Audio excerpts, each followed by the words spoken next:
Dear Stefanie, thank you very much for being with us.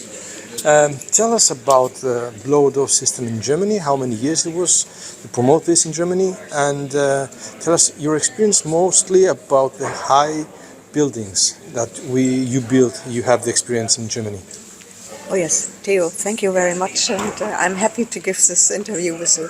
So we started in Germany 35 years ago, and my colleagues bought the first BlowerDoor 35 years ago in order to make the first airtightness tests in Germany, and they started as engineers, improve the building envelope. So they found out it's not enough to get a good insulation on the building envelope to get a lower energy consumption.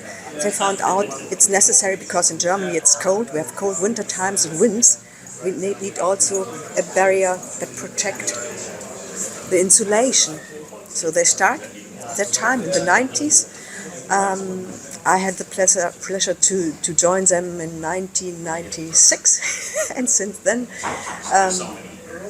I do airtightness tests starting in passive houses. Theo knows. Yes, passive house shows the way. Yeah, shows the way. And then year after year, the quality improved. It's still very hard to convince people to have a good air barrier in Germany. Still in Germany. Still in Germany. So it's a big pioneer work to convince people that it is important.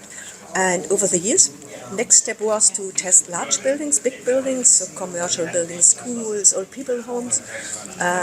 Use more fans, and we have sometimes to split the fans in order to get a uniform building pressure inside the building during the test. And the last 5 years, starting in 2020-21, the first high-rise buildings were tested, and this is complicated, but also it's fun to do because you have sometimes to split the devices over the entire building high in order to get a uniform building pressure. So we tested buildings in Munich, Berlin, 140 meter, the highest building, Vienna, Amsterdam, Braunschweig. So there's an ongoing demand to test high-rise buildings in the future. And I hope so in Greece as well. Hopefully in Greece very soon. Yes. And what's the reason why people should have a good airtightness? What do you think? I mean, in Greece, we don't understand why should we have a BlowerDoor test and a good airtightness because it's a warm weather instead of a cold weather. What do you think about this? There are different points. Maybe one point that I think it's important, also can be also important for Greece, is to. I would like to have a controlled ventilation. We don't like it. Yes, the German people don't like it as well. But to save energy, I think we need a good insulation. A good insulation needs an air barrier in order to avoid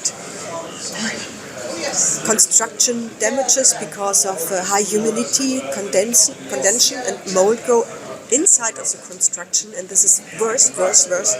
And you will have the same in Greece as well. This is one, and the ventilation system. Not only ventilation system, also if you have opened the window, if the building envelope has a good tightness, good quality, you will get the fresh air with opening and closing the windows. I don't want to have air going through the roof, through the insulation, through the mold that I have in the roof construction.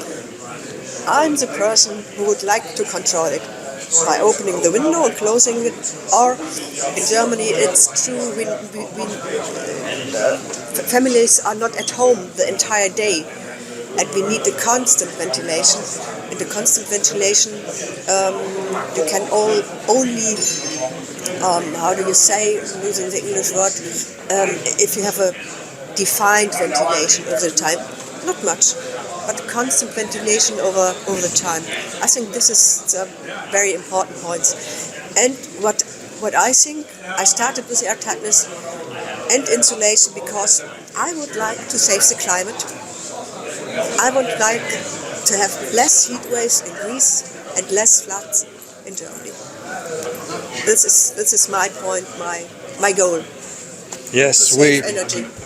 It's not only saving energy, it's being more sustainable buildings, less energy for the buildings, better health for people.